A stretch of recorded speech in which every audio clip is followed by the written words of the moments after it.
गोदी media anchors अपने हर debate show में मोदी चालीसा पढ़ते हुए नजर आता है। आज की इस वीडियो में हम देखेंगे कि जब दलालों की अम्मा नविका कुमार डिबेट के दौरान मोदी चालीसा पढ़ते हुए जब बीजेपी सरकार की तारीफों के पुल बांध रही थी और हर चीज में बस धर्म ही घुसा रहे थे, तो फिर कैसे समाजवादी पार्टी के प्रवक्ता राजकुमार भाटी और साथ ही कांग्रेस के नेता सुभ्रांश राय दोनों ने मिलकर इस दलाल पत्रकार की तर्कों के आधार पर बैंड बजा के रख दी और ऐसी ऐसी बातें बोली कि इसका मुंह बन गया। तो इस मजेदार वीडियो में अंत तक बने रहिए और चैनल को सब्सक्राइब कीजिए।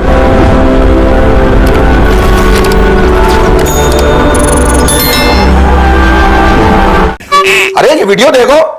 कबीर ने कहा है, एक ही बार परखिए ना बारंबार, बालू तो हूं किरकिरी जो छेने 100 बार। यानी जैसे रेत को बार बार छानने से उसके अंदर की किरकिरी नहीं जाती, वैसे व्यक्ति को बार बार परखने की जरूरत नहीं पड़ती।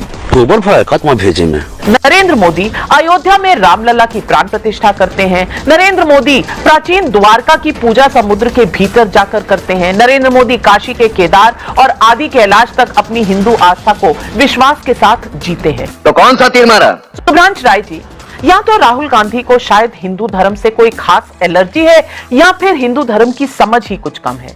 बल्कि मैं कहूंगी कि आजकल उनके बयान लोगों को कुछ ना कुछ ऐसा दे जाते हैं कि हर बार कांग्रेस सेल्फ गोल बचाते बचाते थकती रहती है। अरे भैया, क्या दिक्कत है? रुक, तेरे को बताते तेरी एक शक्ति रावण के पास थी, सोने की लंका थी, सारे नवग्रह को उसने अपने घर में कैद कर रखा था। कल वो नवग्रह थे, आज वो ED, CBI, income tax, media का एक बहुत बड़ा वर्ग, एक कारपोरेट लॉबिस्ट, यही है वो शक्ति। और उसके खिलाफ दो वनवासियों ने नंगे पैर हमला किया, रावण के सोने की लंका को नस्ते नाबूद कर दिया।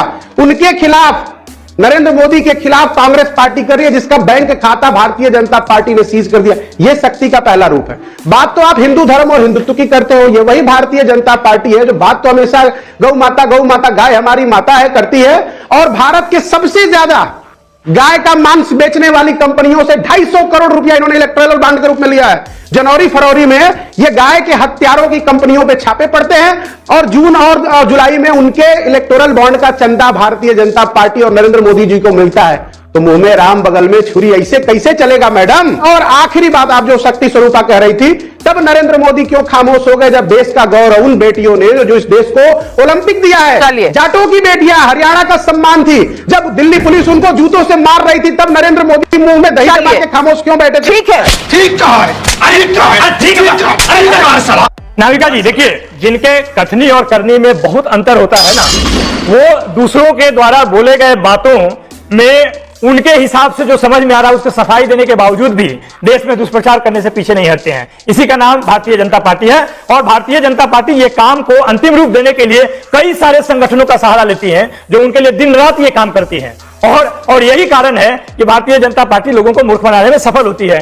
आप भारतीय जनता पार्टी का दोहरी चरित्र आप देख सकते हैं। आप ये बताइए कि महिला की स्थिति क्या एक है अगर सामाजिक समीकरण को देखा जाए, सामाजिक स्थिति को देखा जाए, तो अगर नहीं है तो ये भारतीय जनता पार्टी दोहरा चरित्र के साथ क्यों यह काम करती है? बहुत सही बात कही आपने नवल किशोर जी, बहुत सही बात कही। मैं पूछना चाहती हूँ, दोहरा चरित्र अगर आप भाजपा को कह रहे हैं तो थोड़ा अपने अंदर भी झांक लीजिए। तुम्हारा कुछ ना हो पाएगा। राजकुमार भाटी जी, आपसे तो मैं जरूर पूछूंगी कि काशी के सारे निवासी क्या पीकर, शराब पीकर नाचते रहते हैं सड़कों पर? मैं पूछना चाहती हूं, इस तरह के वक्तव्य और इस तरह की चुप्पी मैंने पहले कभी नहीं देखी। आपकी इंडिया अलायंस है, जरूर बहुत साधुवाद उनको, और बहुत आगे बढ़े, बहुत चुनाव जीते, ये हम सब चाहते हैं कि विपक्ष सशक्त हो। चल झूठी। राजकुमार भाटी जी, मैं पूछना चाहती हूं, अब भी चुप रहेंगे जब हिंदू धर्म का नाम लेकर शक्ति के बारे में जो राहुल गांधी ने कहा और बाद में पलट कर सफाई दी कि मैं तो धार्मिक बात ही नहीं कर रहा था? अरे भाई, लड़ाई अगर मोदी से है तो मोदी से लड़िए, जरूर लड़िए। आप हिंदू धर्म को बीच में क्यों लाते हैं? नहीं, सच्चाई ये है कि राहुल गांधी ने बिल्कुल ठीक कहा है। 2024 का जो चुनाव है वो दो शक्तियों के बीच में है। एक तरफ इंडिया गठबंधन की जो दैवीय शक्ति, जो सात्विक शक्ति है, जनशक्ति है, वो है, और दूसरी तरफ जो एनडीए की आसुरी शक्ति है, जो झूठ और पाखंड की शक्ति है, जो हर संस्था को मुट्ठी में रखना चाहती है। ये वो शक्ति है कि जो 6 साल तक एक असंवैधानिक वसूली गिरोह चलाती है देश में, बड़े बड़े कारपोरेट घरानों को धमका धमका के चंदा वसूल करती है, जो इलेक्टोरल बॉन्ड खरीद कर दे देता है उसे बड़े बड़े कॉन्ट्रैक्ट दिए जाते हैं, जो नहीं देता उसके घर पे ईडी भेज दी जाती है, इनकम टैक्स भेज दिया जाता है। ये वो आसुरी शक्ति है जो इलेक्टोरल बॉन्ड देने के बाद मुकदमे खत्म हो जाते हैं, उनकी जांच बंद कर दी जाती है, जो नहीं देते हैं उनके खिलाफ कार्रवाई चलती रहती है। ये वो आसुरी शक्ति है कि हम नाविका जी के शो में जब बोलते हैं तो हमारे लिए तो टाइमर लगा दिया जाता है और 2 मिनट पूरे होने पर तुरंत टोक दिया जाता है कि टाइम पूरा हो गया, लेकिन बीजेपी के प्रवक्ता 5 मिनट तक प्रवचन करते रहे तो बिल्कुल शांति से सुना जाता है। ये वो आसुरी शक्ति है जो मीडिया को भी संचालित करती है। तू समझा? हाँ। जिसने चुनाव आयोग को भी अपने मुट्ठी में ले लिया है। चुनाव आयुक्त कौन बनेंगे ये मोदी जी तय करेंगे। जो सुप्रीम कोर्ट ने कहा था कि सुप्रीम कोर्ट के जज भी उसमें कमेटी में होने चाहिए, एक प्रधानमंत्री हो, विपक्ष का नेता हो, सुप्रीम कोर्ट का जज हो, ताकि निष्पक्ष चुनाव आयोग बन सके। नहीं, वो अपनी मर्जी से 3 चुनाव आयुक्त नियुक्त करेंगे और वो चुनाव आयोग हमारी शिकायतें नहीं सुनेगा। जब बीजेपी के नेता आचार संहिता का उल्लंघन करेंगे, चुनाव आयोग आंखें मूंद लेगा।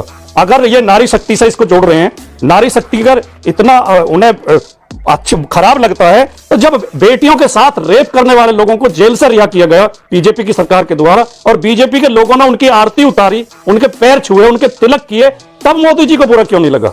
तब मोदी जी ने एक बार भी ये क्यों नहीं कहा कि ये शक्ति का अपमान है? वाह मोदी जी, वाह वाह। आपने अपने पैकेज और डिबेट में बहुत बार ऐश्वर्या राय और राहुल गांधी कहा है, लेकिन शायद आपका पैकेज लिखने वाले भूल जाते हैं कि भारतीय जनता पार्टी के मध्य प्रदेश के गृह मंत्री, निवर्तमान गृह मंत्री नरोत्तम मिश्रा ने कहा हम हेमा मालिनी को यहां नचा देंगे। वो भारतीय जनता पार्टी की सांसद है, वो जिक्र आप कभी नहीं करती हैं, तो खैर कोई बात नहीं, हो सकता है लिखने वाला पैकेज भूल गया हो। दूसरी बात, क्या बात है सुधांशु त्रिवेदी, जब आपको भी झूठ बोलने की बीमारी लग गई? रामचरितमानस का सबसे बड़ा अपमान करने वाला जीतन राम मांझी आज आप सबके सर पे बैठे हुए हैं। आपकी ऐसी कौन सी मजबूरी है महाराज कि एकदम सष्टांग हो रखे हैं जीतन राम मांझी के आगे? वो तो रामचरित और राम दोनों को नहीं मानते। राम रम में दिखने वाले, सीता वाइन में दिखने वाली नरेश अग्रवाल आपकी पार्टी में बैठे हुए हैं, आपकी पार्टी के चंदन और मस्तक तिलक हैं। क्या महाराज इतना झूठ काहे बोलते हैं? सुभ्रांश राय जी, फिर मैं भी सवाल पूछूंगी, आपके सवालों का जवाब सुधांशु जी जरूर देंगे, लेकिन मैं भी आपसे पूछूंगी सुभ्रांश राय जी, आप कम से कम थोड़ा अशोक गहलोत जी का समय भी राजस्थान में देख लेते। 2022 में तो राजस्थान नंबर 1 रेप में था, यूपी उसके बाद था, जबकि यूपी बहुत बड़ा राज्य है। मैं पूछना चाहती हूँ, ये आपको आंकड़े नजर नहीं आते? आपको आंकड़े नजर आते हैं और एग्जाम्पल नजर आते हैं तो सिर्फ बीजेपी में। तो रुको जरा, सबर करो, बोला धक्का मुक्की नहीं करने का, आराम से लेने का। प्लीज मैं बोलता हूं, एक मिनट। नहीं, अभी नाविका जी पूरा नहीं हुआ सवाल। सुभ्रांश राय जी ने जो बोला मैं उसका भी जवाब आप ही बोल गई थी, पहले सुन तो लीजिए, फिर सुधांशु। नहीं सुभ्रांश राय जी, मैंने आपको बहुत समय दिया, आपका सेंटर डाउन, सुधांशु जी जवाब देंगे, पब्लिक के कई सवाल है। सुधांशु जी, आप मेरे समय में आप लेक्चर दे रही थी। नहीं अरे महाराज आपके हिस्से में नविका जी बोल रही है, क्यों नहीं? 2014 तक बहुत बढ़िया था, 2014 के बाद 2014 के बाद सब बिखर गया। मैंने 20 साल की पत्रकारिता ठीक की थी, लेकिन 10 साल में सब बर्बाद हो गया। कोई बात नहीं सुभ्रांश राय जी, ये आपका रिपोर्ट कार्ड है, लेकिन पब्लिक क्या कह रही है? निकल, पहली फुर्सत में निकल, कोई जरूरत नहीं हिंदुस्तान को तेरी। गलत हमेशा गलत होता है, चाहे वो नेता इंडिया अलायंस का नेता हो या एनडीए अलायंस का नेता हो। जो गलत है सो गलत है। अब 2 गठबंधन चुनाव लड़ रहे हैं, एक इंडिया गठबंधन है, एक एनडीए गठबंधन है। अभी आपने बोला, अभी एनडीए को तो पूरा एनडीए बोला, इंडिया को आपने इंडी बोला। मैंने नहीं बोला, मैंने इंडिया बोला। मुझे लगता है आपको एक हियरिंग का जो पीस है मैं जरूर दोबारा भेजूंगी और मैं दोबारा प्ले करके सुनाऊंगी। मैंने इंडिया गठबंधन कहा है, किसी को ना सुनाई दिया हो। अब सुभ्रांश राय जी आप हंस रहे हैं, कम से कम इस बात पर तो मेरा साथ दे दीजिए कि मैंने इंडिया गठबंधन बोला था या नहीं बोला था, चाहे वो नेता इंडिया अलायंस का नेता हो या एनडीए अलायंस का नेता। चलिए भाटी जी, आपको मुझ पर इल्जाम लगाते जाइए। नहीं, हम इल्जाम नहीं लगा रहे नाविका जी, हम एक गेम में एक टीम है। जब 2 टीमें खेल रही हो तो एम्पायर का फर्ज बनता है निष्पक्ष निर्णय देने का, और जब एम्पायर एक टीम की तरफ से कैच करने लगे और फील्डिंग करने लगे तो मैच निष्पक्ष रह ही नहीं जाता, मैच का निर्णय पहले तय हो जाता है। अभी सुभ्रांश जी ने जो बोला उसका जवाब आपने दिया, देना चाहिए तो सुधांशु त्रिवेदी को, और आपने आंकड़े गिनवाए राजस्थान के, साथ में उत्तर प्रदेश के भी गिनवा देते। उत्तर प्रदेश में एनसीआरबी के आंकड़ों के अनुसार 10 हत्याएं और 11 रेप रोजाना हो रहे हैं। अब जो ओरिजिनल गोदी मीडिया है उसे यह परेशानी हो रही है कि व्यवस्था बदल क्यों रही है, अब उन्हें चुनौती क्यों मिल रही है। अब तक उनका एक छत्र राज था, अब एक दूसरा नैरेटिव कैसे धीरे धीरे सामने आ रहा है।